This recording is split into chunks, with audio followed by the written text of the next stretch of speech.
Welcome, everyone, to the SnapCast podcast with your hosts, Brad O'Brien and Mike Cooley. And today we have a special guest here. We got Akasha, a.k.a. Mr. Kitty. She's just making an appearance. Did I just hear her wheeze? Troublesome little kitty right here. I swear I just heard like, or was that me and I didn't? This cat, she is born for stardom. Look at this. She's like, yeah. Born for podcasting. Yeah, born for podcasting. Would you stop sticking my face in the microphone, Uncle Cooley? All right, I'm going to put this thing down. All right. Good cat, but Jesus. I feel like the mission of each cat in life is to take up as much space as possible. You know what I mean? Like, be as small as they want to be, but take up more space. Like the most amount of space. Disproportionate to their size. Exactly. Absolutely. Exactly. Good way to put it. Take up space disproportionate to their size.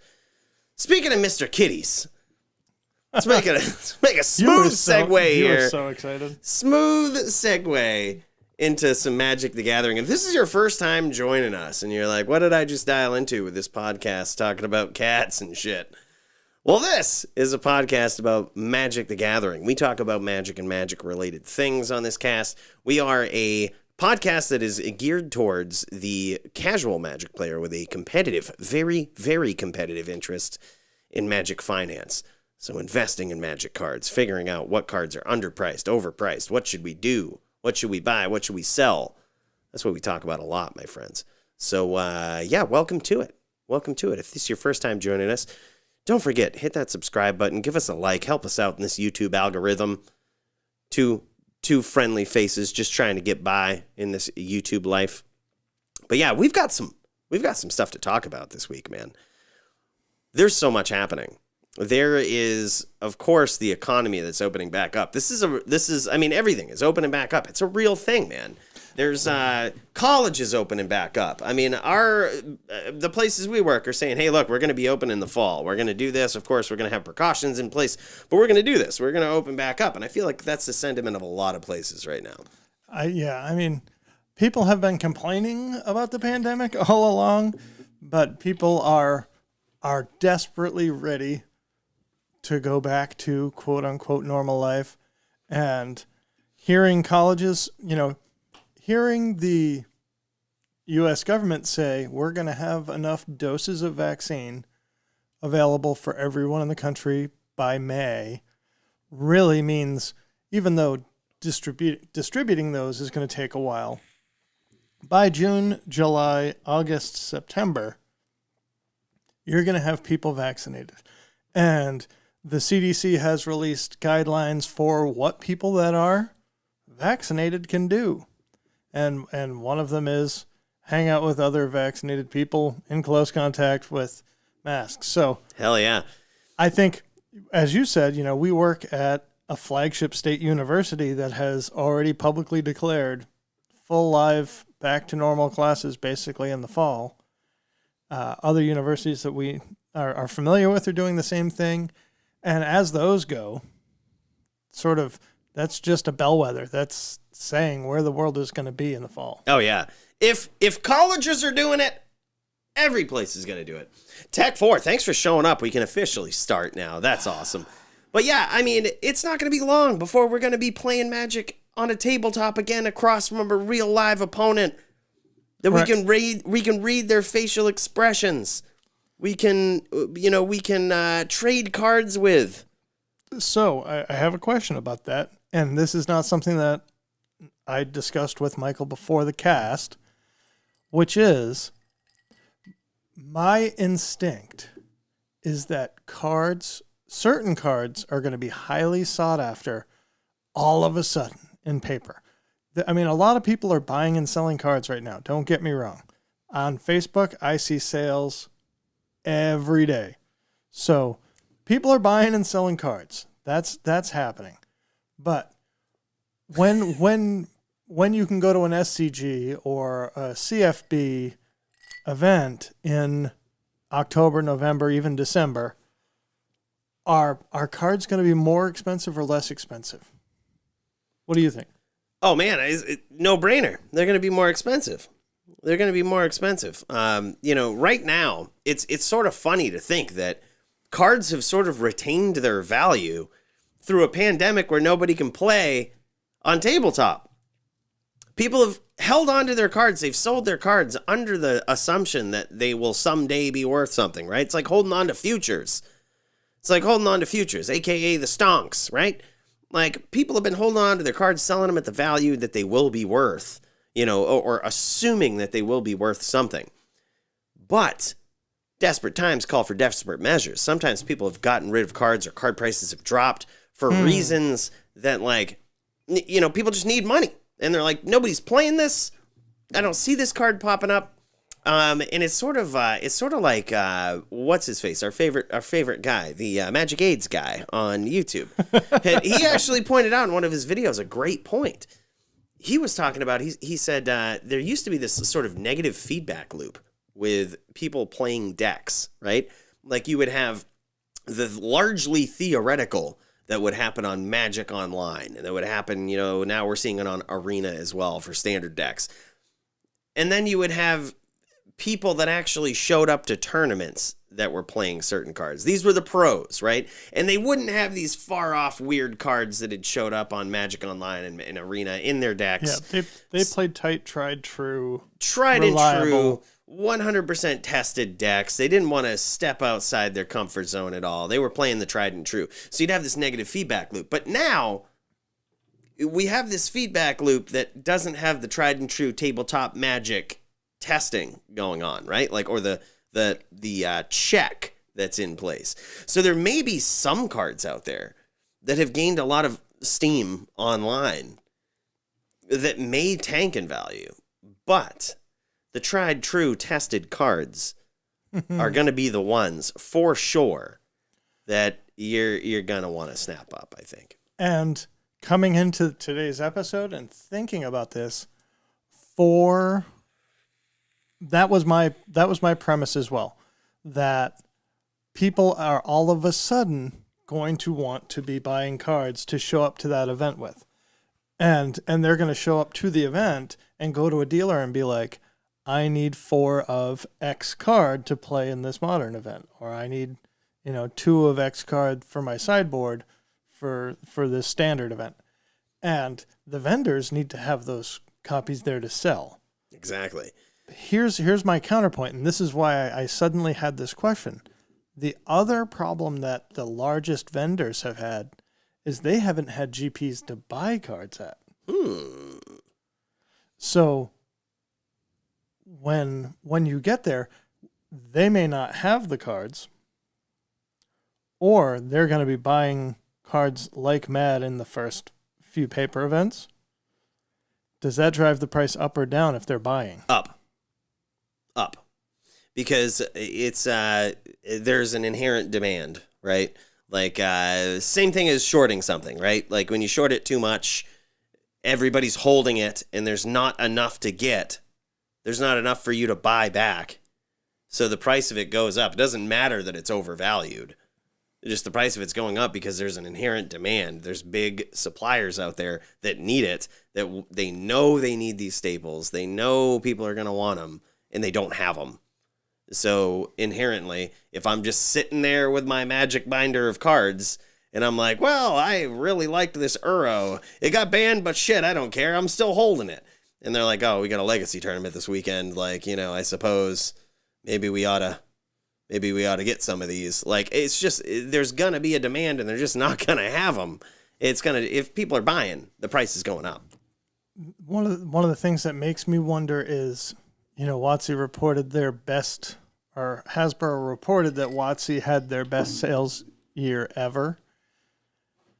And at the same time, I'm thinking, how many people are cracking booster boxes?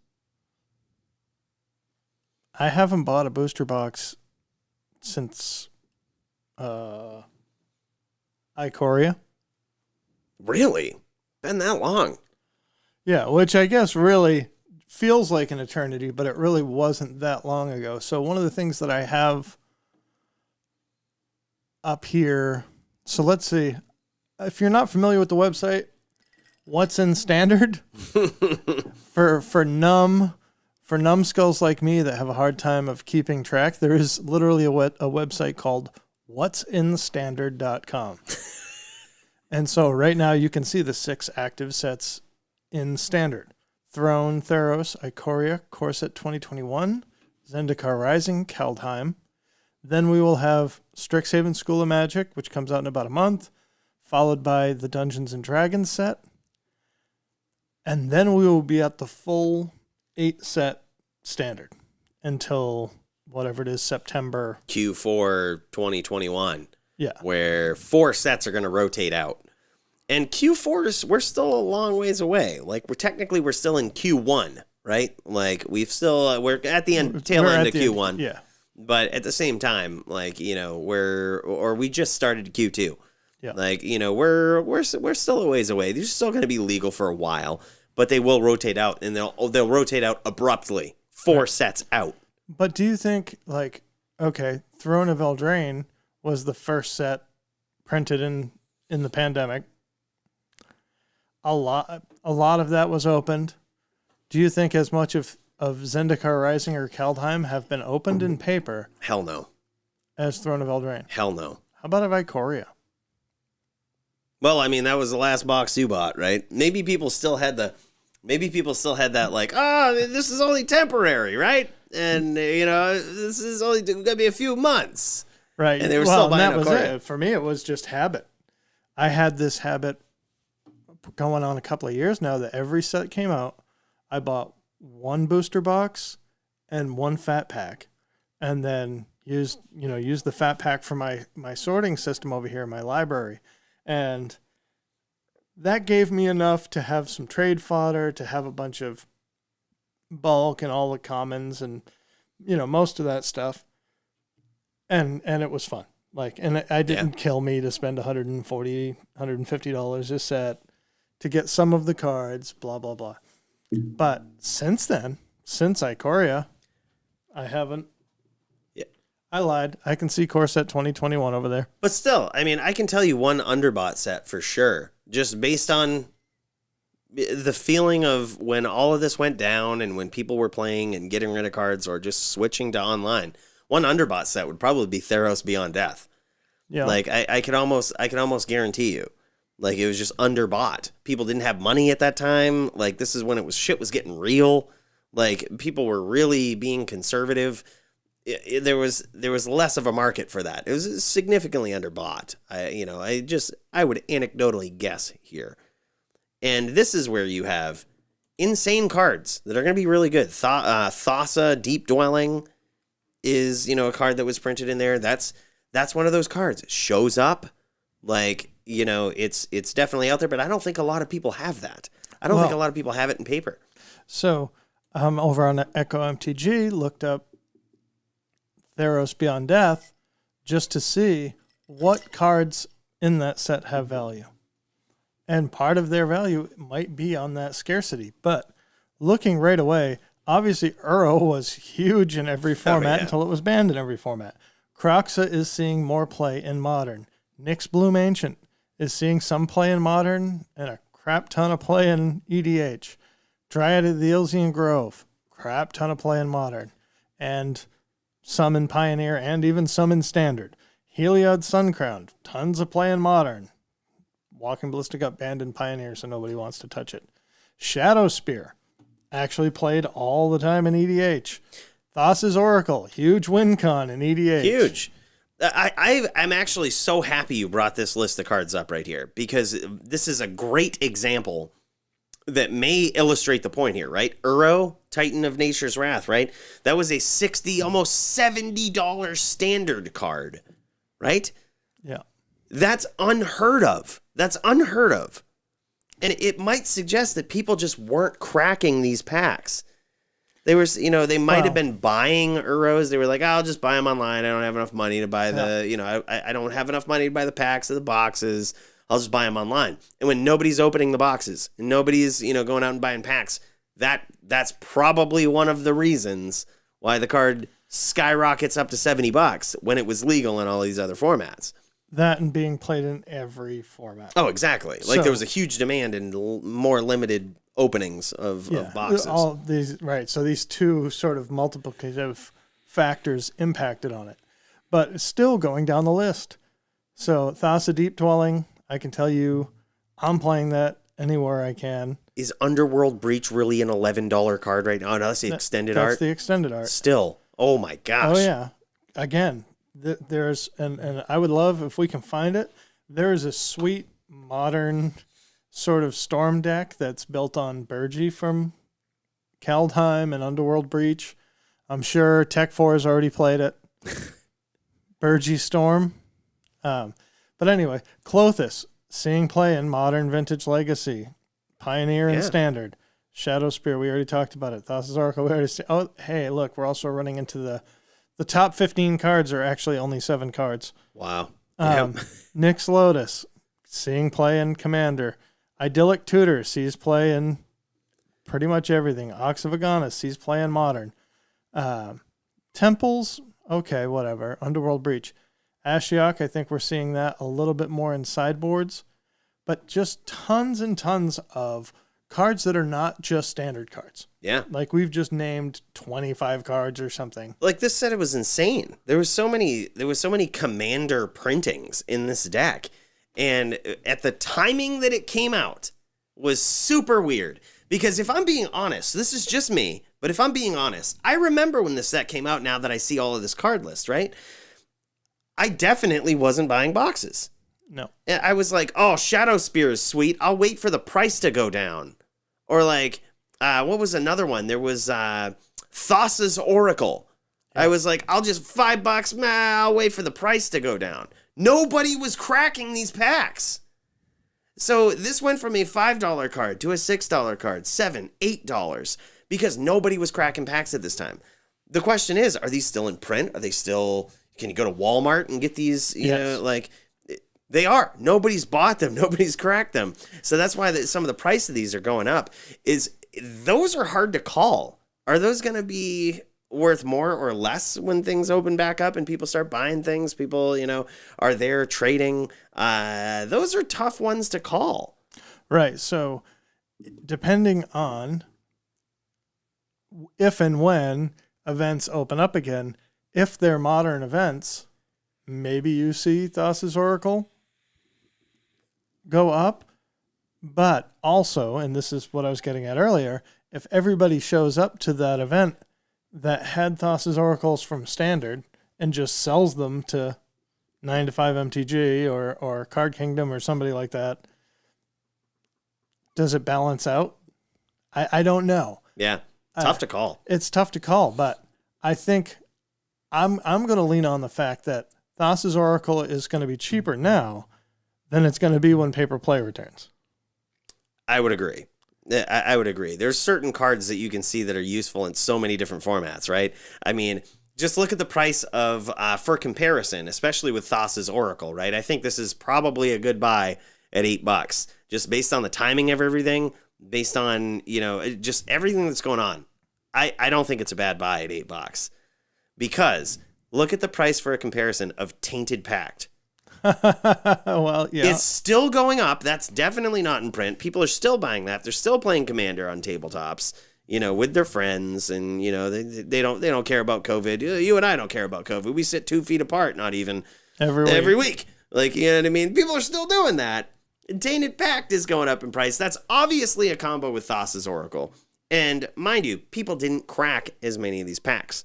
So that card right there will be a bit more scarce, and there will also be a big demand for it. There's also going to be a lot of buyers. There's going to be a lot of shops that want to have this card because they know it's high in demand.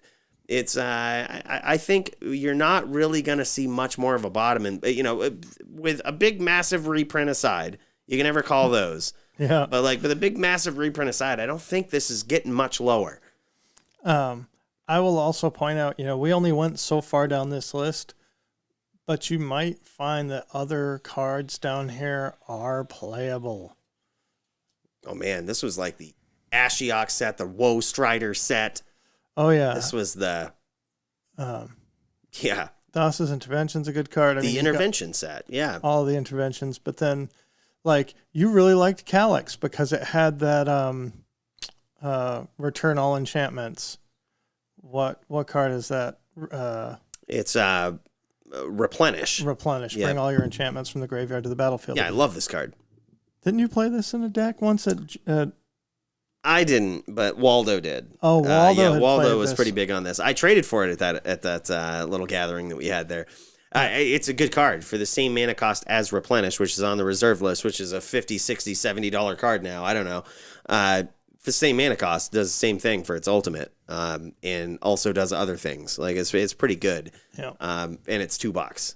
Like, you know what I mean? It's, and again, this isn't one of those sets that I don't think a lot of people were buying during this time. No. Then you've got, thinking about a set that's going to be in standard in Q4. Talking about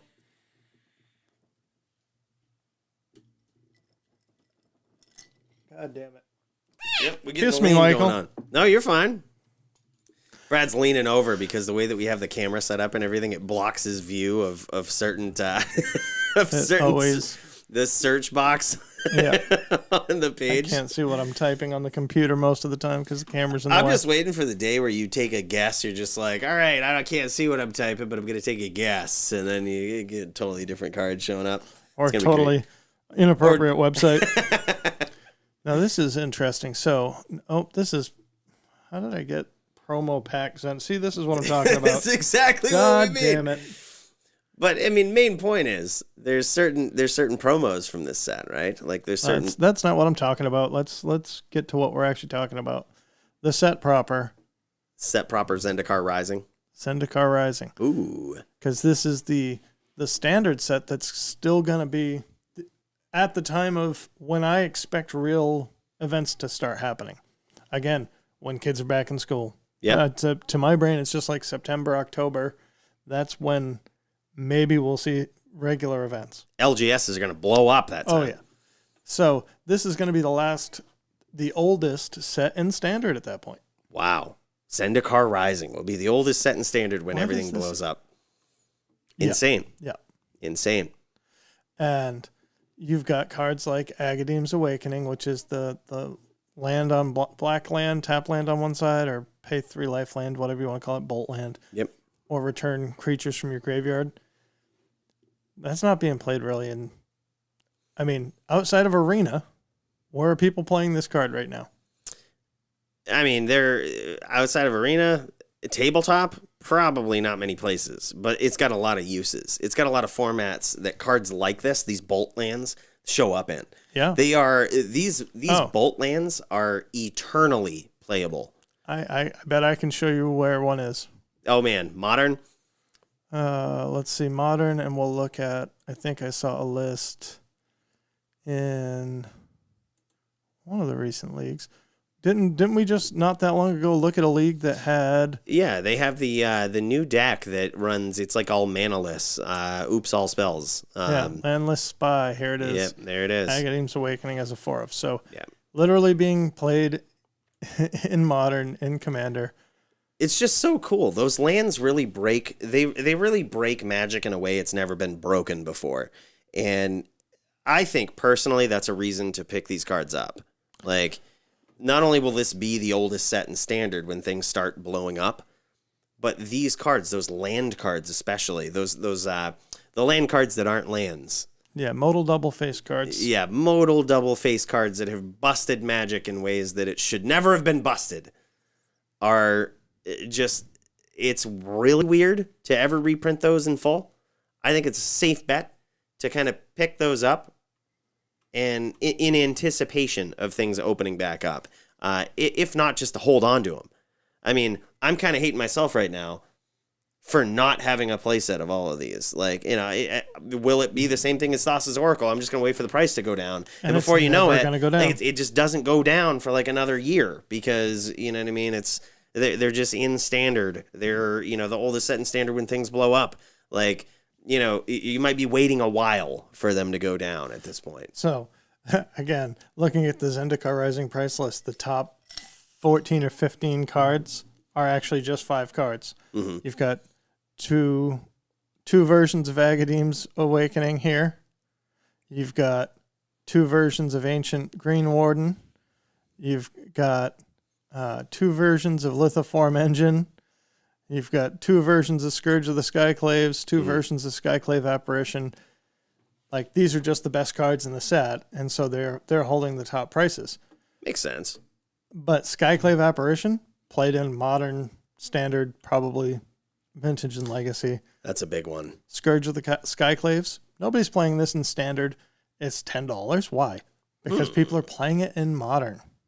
Damn. What is that again? Let me see. The Scourge of the Skyclaves. Bring this guy up. This guy is a star for 2. Gotta love that, right? Tarmo reminiscent here. Whenever you cast this spell, if it was kicked, it has kicker 5. If it was kicked, each player loses half their life rounded up. Okay, no problem. This guy's power and toughness are each equal to 20 minus the highest life total among players. Weird. Being played in Death Shadows.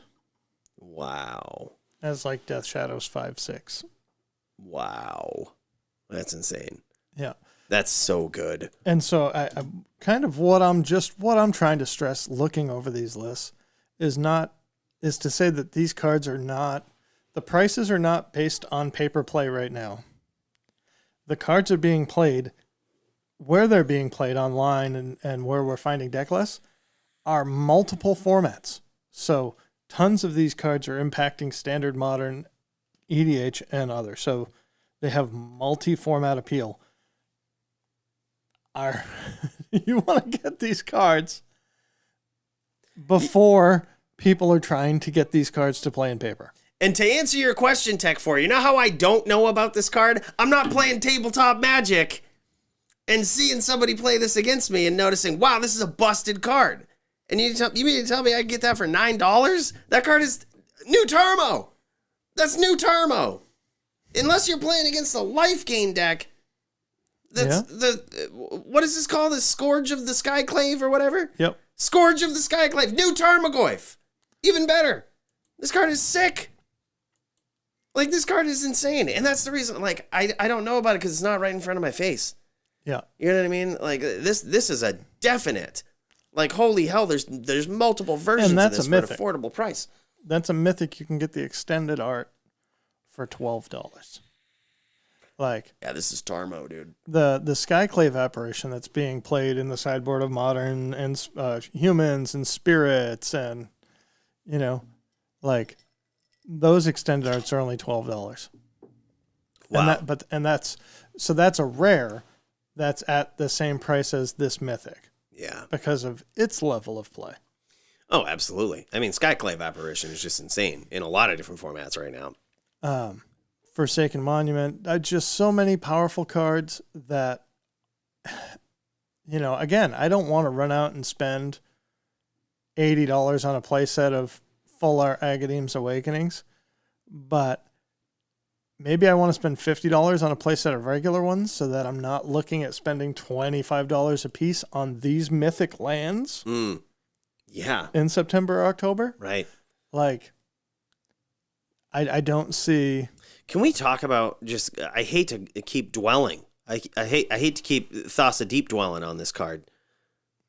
But Scourge of the Skyclaves. I just keep thinking about this in actual tabletop play. Yeah. Where you can read your opponent's face. Like, take it from me. I'm the type of player where I prefer that. I prefer to play a card and see how my opponent reacts to it. You know what I mean? Because it's going to set up my next plays. Like, the fact that I could turn one, play a land, right? Play a fetch land or something. And then they turn one, fetch, shock, play something. And I'm like, oh, shit. And then I'm just like, fetch, shock, bolt, like, you know what I mean? Or something. Yeah. And then turn 2, play this guy. I'm like, okay, now this is a game. But also, I can mess with this at the speed of an instant. That is what I really like, because this is where the tabletop thing really matters. Like, it really matters if you slam a Scourge of the Skyclaves and your opponent, they give you that face like, they don't care. Oh, yeah, okay. Like, you know what I mean? All right, cool. That means you think you can deal with this. So if you have a bolt, if I'm playing red, if I'm playing, or whatnot, I know now that I'm going to slam this on, like, if just depending on how they're playing, I know when I'm going to slam this because I know I can mess with it at the speed of an instant. Especially in modern or these eternal formats where you have bolt, even standard, you have shock. Like, I can mess with this at the speed of an instant and make it so much harder for you to deal with it. Like, it just gets, this card is insane. This is Tarmogoyf on steroids. Tech 4 says, I'm watching Mike figure out Red Black Death Shadow right before my very eyes. Yeah, this is really good. I mean, this is good, not just in Red Black Shadow. I mean, I feel like this is just so, this has eternal playability, man. Well, and you're not wrong. And I have this feeling that we are gonna see I want to be careful with my words here. I'm usually pretty flippant with it, but I do think that this year, people have been spending so much money on reserve list cards and on their dual lands, and there's been a ton of money put into MTG Finance this year.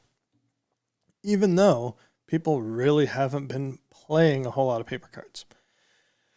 But in the next 2 years, what people are going to find is all of these cards that were under-opened, all of these sets that were under-opened are going to be more sought after for eternal playability. And by that, I just mean modern EDH and anything older than... Yeah, I mean, I guess you could even include Pioneer. Like Brazen Borrower and Bone Crusher Giant are going to be played in everything probably except for Vintage and Legacy forever. And probably eventually those too. You never know. Damage not being able to be prevented is big. Yeah. But I mean, so now that you keep talking through this and we're talking about this reopening, right? And I hate to bring things up like the stock market, but we saw what this did, what the thought of reopening did to certain things with stonks, right? Like the thought of interest rates and people, just those changing crashed certain things. You saw bubbles popping of certain sectors of cards. Do you think there's a bubble with certain sectors of cards, like for example the reserve list? People when they are forced to play Commander basically with their friends. Suddenly I had to get these reserved list cards because they're pretty good in Commander and these eternal formats. But now that I can focus on these other formats and I won't be needing or playing these as much, will these sort of, I don't know if you call them subpar reserved list cards go down in price? Well, if you're really looking at, most people have a limited Magic budget, and right now they're not spending it on going to the event and registering for the event and not spending money probably on extra sleeves and all of this stuff that they normally would spend in a given year. And maybe they're buying $50, $100 Commander cards that they wouldn't necessarily buy. When the time comes and they want to play in a standard tournament and they don't have the $350, $400 to shell out to throw that standard deck together, what are they going to take to the dealer at the event? But hey, well, okay, here's my treachery.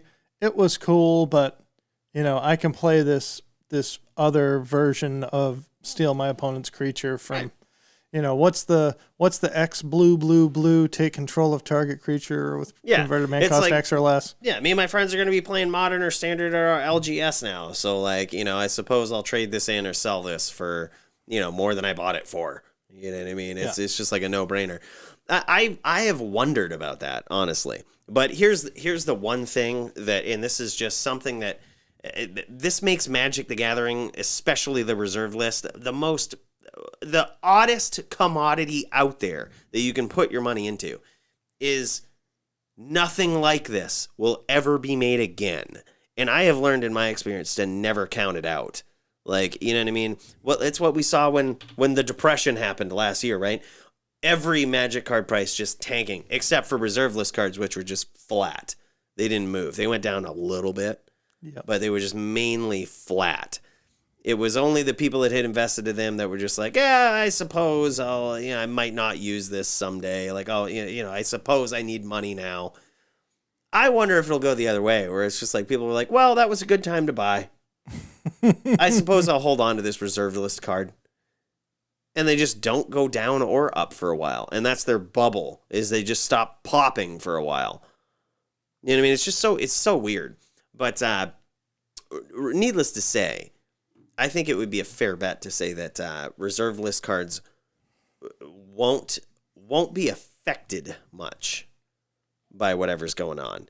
Like, if there is less of a demand, if there is, everybody moving to these newer Eternal formats, I don't think the price is gonna be affected much. It's probably not going down, because I guarantee you're not gonna have as many people selling as bought in this whole pandemic. So it's just really weird, man. Oh, Tech 4, have I got the thing for you?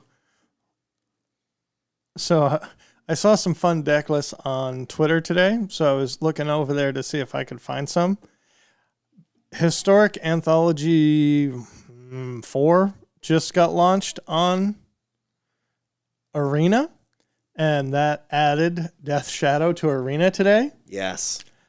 And so this is a historic deck list on Arena. 4 Death Shadow, 4 Stitcher Supplier, 4 Croxa, 4 Scourge of the Skyclaves. Right back. 4 Storm Fist Crusader.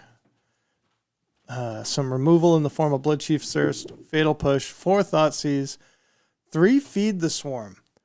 How cool is Feed the Swarm in a Death Shadow style deck? How cool are, look at these Pain lands, 4 of the Shatter Skull Smashing that you can bolt yourself with, 4 Agadeem's Awakening that you can bolt yourself with. I see 5 shocks, 6 shocks. That's interesting. So this is like, they are touching Jund. Death Shadow in Historic. Feed the Swarm is hot. I have to agree. Castle Locthwain. Like, looking at this deck list, you can certainly manipulate your life total pretty well here. Croxa does a good job of messing with your opponents. Stormfist Crusader does a good job of messing with both of you and keeping the cards flowing. I'm looking at the sideboard. So this is a Saffron Olive Goldfish list. Give credit where credit's due. I'm not stealing anything from him. It looks like he's just about to stream this list. This is basically the modern list without Dismember. And I don't think the modern list plays for Croxa. Now that's interesting. Now you're making me want to check the modern list. Let's see. I keep forgetting that I switched from PC to Mac again. Let's look at Goldfish. Let's look at decks. The metagame in Modern. Burn, Blitz, Azorius, Helia, Jund, Death Shadow. So in Modern, 1 Croxa. They're running 4 Tarmos right now in Jund, Death Shadow in Modern. So we're sort of comparing the Modern list of Death Shadow to what's going to be on Arena. To the Arena version that we were just looking at. And you can certainly do a good amount of damage to yourself and others. Crusader Stitcher is weird. God, though. It just surprises me that there's so many cards on Arena right now that are in the actual modern version of this. It's very, very similar. Bolt, K-Command, TBR, and Dismember. That's basically what you don't have anymore. Wow. Yeah. I mean, Bolt is a big one. Like, Bolt is a big one. If I'm being honest, it's a core to a lot of these fair decks that run red. But in a format that doesn't have as much unfair shit that's happening very, very quickly, I don't think that's too much of a setback. Yeah, I don't know. I'm going to have to... If you guys are watching the video for this right now, you see fucking Akasha just climbing all over everything. All Taking up over space. everything. Taking up space, as this little kitty is becoming so good at. She made the weirdest sound as I was in the bathroom over there, just like the most long drawn out meow as she was like running towards me. What a good cat. Oh man, Mason E. Clark. Let me look up Mason. He's usually got some spicy deck lists. Oh, what is this guy? Is he a pro player right here? He's an aspiring pro. He's also a podcaster. Yeah. And I see him occasionally post some spicy deck lists. Actually, I was talking about one of his deck lists with our friend GB. That was a Bant control with Toski, which is actually quite popular. As a matter of fact, a Toski list just showed up recently. And then that's regular old Heliod Collected Company. I don't think this is the... Oh. Oh. Is this it? Prowess? Humans? Green, white, Heliod? No, that was an article they did on decks that were good after the banning. Ah, word. Okay. Anyway, I don't want to spend too much time looking at that stuff. Actually, one of the things that I did want to point out, Aspiring Spike just released blue-white control with Karn to get Puzzle Box or Knowledge Pool. So is it running... what's her name? Narset. Ooh, Narset with that spicy. I'm looking at the most recent modern league here on MTG Top 8. Narset and 3 Fairy, yeah. Wow. Gross, unfun. F that. Jeez, yeah, that sounds rough. Velikut, hey, we were just talking about Dryad. Yep. That's the biggest... What is that Dryad of the Elysian Grove at for a price? 15 Oh, bucks. wow. Wasn't that Nyx, the Nyx set? Yeah. That was Theros Beyond Death. We just talked about that. Yeah, that's what I mean. Names escape me sometimes. Oh. But yeah, that's one of the sets, man. Like Underbot. Well, and then Castle Garenbrig out of Ikoria. Jeez. I like this. They call it Orzhov Midrange because they took Black-White Eldrazi and threw in Stoneforge Mystics. Makes sense. Oh, and 3 Liliana of the Veil. Okay, you can call it mid-range if you run 3 Liliana of the Veil. Officially a mid-range deck now. One of the things that I want to point out in this is the second place list played by Cradley. In the sideboard card I talked about just last week, Ashiok Dreamrender. Oh, man, yeah. This card. Again, $1.50 card right now. It's so useful. Bant Aggro. Oh, this is so good. This is so good. Third place list. Bant Aggro, 1 Brazen Borrower, 4 Icefang Kotal, 4 Nobles, 3 Spell Quellers, 4 Stoneforge Mystic, because just put that in every deck in Modern that has white, and 3 Toski Bearer of Secrets. Can we just point this out real quick? Modern is the most healthy format in Magic the Gathering right now. A top 8 list with all different decks. Spicy as hell. Velikut, Orzhov Midrange, Bant Aggro, Aura Hexproof, Martyr Life. You heard that right. Niv Mizzet Reborn, Blue Red Storm, and Living End. Out of this world healthy, dude. Martyr Life Gain is, I don't even, it does have the Martyr of Sands. Of course, man. And it's using that life gain to activate 3 Speaker of the Heavens. But hey, we're playing white, so why don't we throw in 4 Stoneforge Mystics and a couple of swords? Exactly. Stoneforge Mystic, man. It's showing up in a lot of these decks. So, and you know what is also, but only as a one of? Maul of the Skyclaves. Hey, this was a pick of yours. It was. This was a pick of yours. I sure would like to see that price go up. I mean, it can't really go down, right? It's a rare for like less than $1 right now. I mean, it's not really going down much. And I mean, we saw this with certain, even uncommons that used to be in sort of Stoneforge packages. Like, what was the one that unattached in equipment or from a certain creature or something? It was, I don't know, it was in Stoneforge packages, some random weird one from Mirrodin. And like, that went up in price just because it was printed once and it was in these Stoneforge packages. It didn't have a lot of attention on it, but it just goes up in price. And that could be the price. It could be the case with that card for sure. 5-color Niv Mizzet, Bring to Light, has fully adopted the Valky, because Bring to Light decks are the only ones that are going to cheat out the backside of, the Tibalt side. What else is new in here? We got the partner, in the partner zone there. Oh, Yorion. Wow. You mean the, what do you call it? Not partner, Companion. Yeah, that's what it is. Yeah. Blue-Red Storm, Berkey, God of Storytelling. Whenever you cast a spell, add red to your mana pool. It's only a turn, you don't lose. Wow. Creatures you control can boast twice during each of your turns rather than once. Boast? It doesn't matter, yeah. Yeah, okay. All right. Wow. Just useless trinket text. Yeah. I mean, it's basically Baral. It's another Baral, right? I mean, for one more mana. Right, so instead of reducing the cost of your spells, it adds. Right. Yeah, that's cool. That's really cool. And Living End, hurt but not dead. Wow. Living End running T3 Fairy now is just nuts. And As Foretold? What? What is this deck? This is like the Living End decks that we used to see that were like the blue Living End decks that had the Curator of Mysteries, Strike Riverwinder, those ones. Yeah, that was a different type of Living End right there. Living End 2.0. Where you're just cycling, and I mean, but wasn't that always the thing? Well, yeah, but you could also play them very fairly. Like for example, Curator of Mysteries, it had the scry mechanic if it was in your opening hand.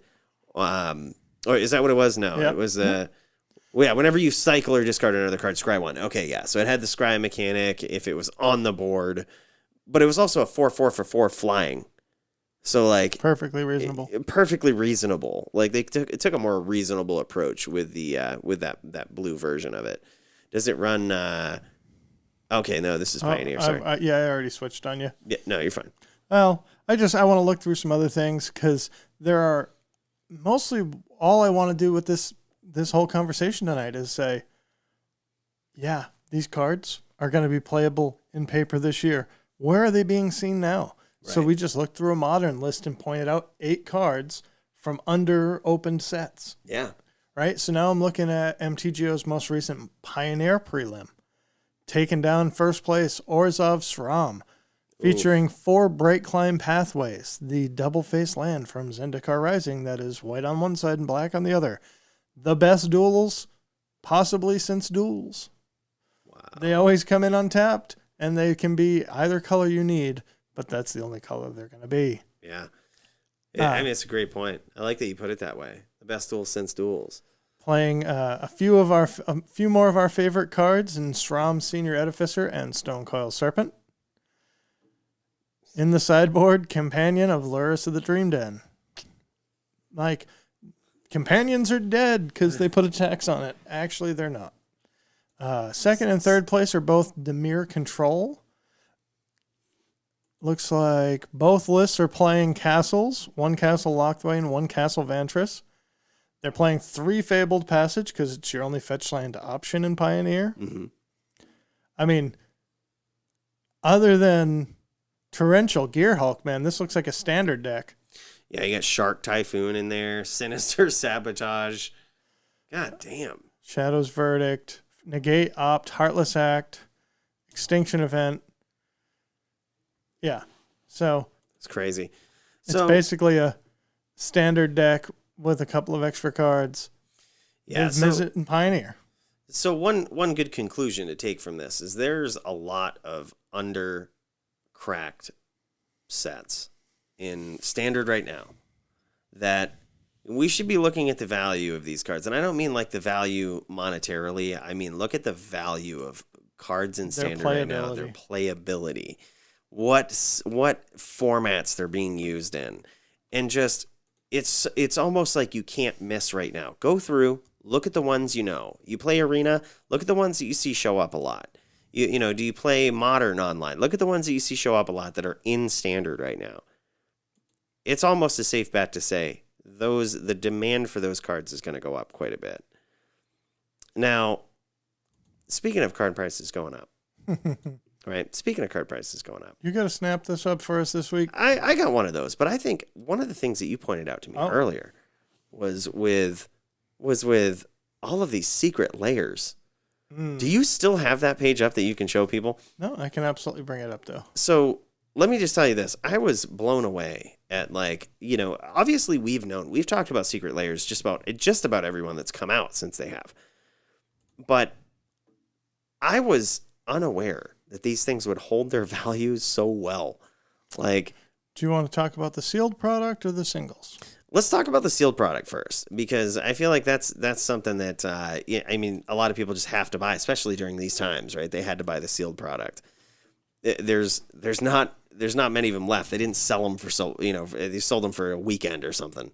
You know what I mean? Yeah. Some of these are insane, man. I remember talking about the Bitter Blossom Secret Lair and being like, this is cool, but I'll reprint it. And suddenly, like, the Bitter Blossom Secret Lair is like far more unaffordable than it was, you know, if you bought it during that weekend. And the cards in it are outrageous. Like Bitter Blossom itself, $60 from that set. Right. So you can go on TCG Player and find the Bitter Blossom Dreams whole secret lair for $70, and you get your Bitter Blossom basically and the tokens. Or you can just buy the Bitter Blossom for $60. Yeah, it's so nuts to think about that, though. That, like, you know, the not only does the value hold for, like, these secret layers so far, but the cards in them are, you know, the special printings of those are something to keep an eye on. I wonder if we're just seeing significant reprintings here. Like, we're kind of seeing a From the Vault series constantly with these. Mm-hmm. You know what I mean? And it's something to keep an eye on. That when we see these sets come out, like the Walking Dead one, right? If you're watching the video right now, I'm not stroking Mike's. There is a kitty down There is here. a cat here on his arm. Will not leave me alone. But you know, just even keeping an eye on some of the card prices in there. Like, you know, these weird ones that come out. That was the thing that I found most interesting, was looking at the individual cards. Yeah. And trying to remember what the original box cost. So, okay, Bitter Blossom, $55 market price. So you're saying it's another $15 for the packaging and everything? Yeah. And I think, what did it ship for? Like $45 or something like that? Like, when they came out. Like, it's so insane. The Damnation that just shipped is selling for $40. God damn. That whole thing sold for $40. Damn, dude. Rick Steadfast Leader selling for $36, almost $37. Wow. The Teferi's Protection from that one selling for almost for $36. This pattern right here is something that we would be running amiss if we didn't draw your attention to this, right? Like, these secret layers that we like to fantasize about and say, hey, look, these are cool. I wonder what will happen to the card prices. Well, you're seeing it now. We have enough data to see what's happening with these. The print runs are not nearly as high as people think they are, you know, when they see a reprint pop up and they start selling their copies of that card. These are retaining value. They're retaining value, and some of them are actually going up in price pretty significantly, man. That's this is something to definitely think about and keep in mind with secret layers that might be out right now, recent printings, and also ones for the future. When there's these definitely playable cards, these valuable cards that are being printed, and, you know, this is their reprint. Yeah, or you know what I mean? For something like the Seb McKinnon Swamps, this is the only printing ever. Yeah. It's definitely something to think about and keep an eye on. One of the cards that pop up in these secret layers for me that blew my mind when we were kind of just raking through these and seeing. I know what you're going to say. Was, you know, a very playable card in Modern, and you could probably see it as Brad's typing it right now if you're watching the video. Was that right? You nailed it. It was Collected Company.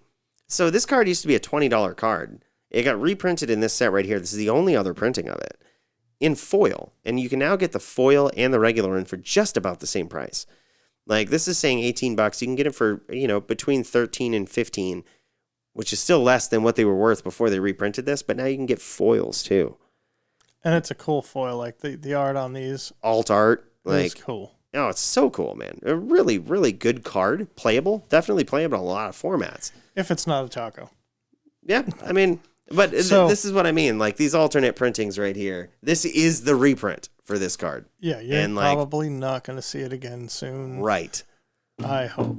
So keep an eye on this. Keep that in mind. One thing that I will point out is that I have heard some people say on Twitter that have already gotten their Time Spiral Remastered product that the foils in Time Spiral Remastered are not better than the other foils we've been getting lately. What do you mean? Are they like curved up? Are they? No way. They're going back to the curving? Yeah. Oh, shit. Oh. Nice. Sam Picard, nice to see you, bud. Hey, what's up, Sam? Sold his set, getting a new set of these right now. Right on. Yeah. I mean, it's a good point. Like, this was the reprint of this. Like, you know what I mean? Barring another, again, these are hard to call these days, like, with ridiculous reprints that people do. But assuming this was the reprint of Collected Company, yeah, like, it just went down. You can now get a foil for the same price, basically, as the regular one, which is lower than it was before. This is probably a pretty good time. But, yeah. So, we always have a sweet snap this up for the end of the cast, right? Yeah. We always have a sweet snap this up for the end of the cast. You know me. I'm a big fan of the reserve list. And I was thumbing through some cards the other day. I didn't actually know this card was on the reserve list. And when I found out that it was, this was just recently, I was like, oh, wait, whoa, what's it worth? It's already like 3 times what it was when I first looked at it. But it was a $5 card. I'm talking about, of course, Fyrexian Purge. And Brad is bringing this up right now. This card, I've used this in Commander ever since I bought a collection that had 3 of them in it. And I had never heard about the card before. I had never heard of this card before today. I just saw it, and I was like, what? Miragi. You know, I just kind of, it popped up in a collection that I bought, and I was like, wow, I've never heard of this card before, and this is insane. So this card for 4 mana, like a red, black, and 2 colorless. Sorcery. And it says, basically the Oracle text says, pay 3 life per target, destroy any number of target creatures. So putting that in perspective, right? This is a board wipe for your opponent. This is a board wipe for your opponent in colors that shouldn't have a board wipe for your opponent. Like red black? Oh, I see. Because you're not wiping your side. It's a single side. Right. Like if you're gonna run board wipes in those colors, typically it's reciprocal. Like it's hitting both. Yeah. You know what I mean? And this is for a little bit of that black, that self-sacrifice that comes with, you know, with those traditional old school black cards. Greatness at any cost. Greatness at any cost. Exactly. You're seeing a one-sided board wipe with this card at the 4 mana spot. I think this is insane. When I first picked this up in those collections, it was like a $2, $3 card.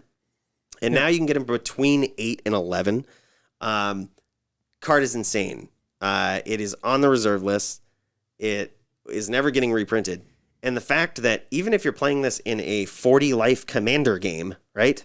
Like you have 40 life to mess with, you could just say, hey, Brad, you want to be friends today? Let's blow up just about every other threat on the board right now for the cost of 3 life.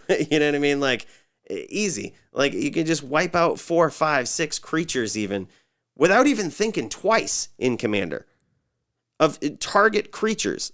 This is like a 6, 7 for 1 in Commander for 4 mana. Pretty sick. Of course, it's, you know, it's based on your color restriction in your deck there. But mind you, reserve list card, it's around $10 you can get it for. Regardless of if there's a reserve list bubble or not, I don't think this is going down. The value on this card is insane. Yeah, I think you've got that safety net to back you. So even if this gets played in fringe EDH decks that want to be never be friends with Mike and Commander, but if you're playing a fringe EDH deck where you want to say lower your life total because you're going to make everybody's life total the same, or you're going to exploit some way of having a low life total yourself. It being on the reserve list and having some playability gives it some credibility. Andy mentioned Bonfire of the Damned. That gets pretty expensive if you're actually taking out big creatures, and it only gets target player, even though it does damage to both. I have just started running In Garruk's Wake, which is pretty spicy, super cheap to buy, super expensive to cast. Yeah, I was gonna say this is clearly you're not talking about the mana cost here. But I'm playing this in Vial Smasher, where casting a 9-mana spell is an upside. Right. Destroy all creatures and planeswalkers you don't control. Wow, so this is a great comparison for the power level of Fyrexian Purge, too. Yeah. Like, there have been other cards that were one-sided board wipes that were printed at more than double the mana cost. Yeah. Like, you know what I mean? Sure, you're eating some of that mana cost with your life total, but holy shit, the power level. Who ever cares about life in Magic? If you ain't dead, you ain't dead. So Fyrexian Purge. Fyrexian Purge, definite snap this up. Like I said, to put this in comparison, this isn't just something that, like, I mean, I just am figuring out this was on the reserve list. This was something that I cracked a collection that had 3 of them in it, and it's in every single red-black commander deck I've ever made because I just had the copies. And I'm like, you know, I thought I was being crafty. No one ever heard about it. Every time I play this, people read it. They're just like, what? What does this do? What? You're allowed to do that in this game? This is stupid. I quit. Like, you know what I mean? This is a busted card, and you can get it. It's on the reserve list. You can get it for probably, you know, around $11. I would highly, highly suggest it. My snap this up of the week. My snap this up is a cheater snap this up. A cheater? It's a cheater, pumpkin eater. It's 2X Masters. It's cards. It's basically, look at the set of double masters. We are at the point now where almost all of these are on the way back up. Like all of the playable cards have a green symbol here. Oh, yup. And that is just saying, like, Imperial Recruiter is up 30%. Wow. That means you missed the bottom on that price. Are you kidding me? That card is actually $22. Like, that's legit. You can still get it for that. Well, let's jump to CCG Player and see. Typically, they're a little lower than what they say, but no, to market price, $19, $20. Yeah, you're kidding me. That's really good, dude. But here's the thing: you can see how quickly that has come back up. Yeah. So looking at just anything else on here, Cyclonic Rift. Oof. Dropped and has, I mean, really, December, January, it's been climbing for a while. Can you believe that was a bulk card at one point? Cyclonic Rift. That was a bulk 50-cent card at one point. Stupid. Land tax, another just slow climber. That was a great set. So many great reprints in that set. And everything is already trending up. I mean, okay, here you go. Dark Confidant, not being played much, has not come up that much, has still moved up some. Again, look through this list on your own time. Figure out what it is that you want to have in your collection. Again, by the time people are getting to play events, if they're Commander events, if they're Modern events, come October, November, people are going to be beating down the doors to play events. They're going to want their swords, their forces, their whatever it is. 2X Masters is a gold mine right now of cards that are increasing in value. Yeah, it's beautiful. I'm just looking at some of the top cards here too. Mana Crypt, like, that's still, after how many reprintings, still $117. Yeah. God damn. Yeah, exactly. How many times have they printed it? And it's... I was like, now I'm kicking myself when you were just like, by the way, this is $80. Damn it. Like, I was waiting. I was kind of inside disagreeing with you. Like, yeah, it'll go down. No way. It can't bounce back this time. Yeah, it can't bounce back this time. No, I was wrong, as always. Guys, thank you so much for joining us. This has been an incredible week. We enjoy kicking it with you guys each week like this. Thanks for listening to us. If you haven't already, hit that subscribe button, hit the like button, help us out in this YouTube algorithm. And hey, hope you guys have a great weekend. Do us all a favor, so that we can get back to playing real Magic. Spread the podcast. And not the plague.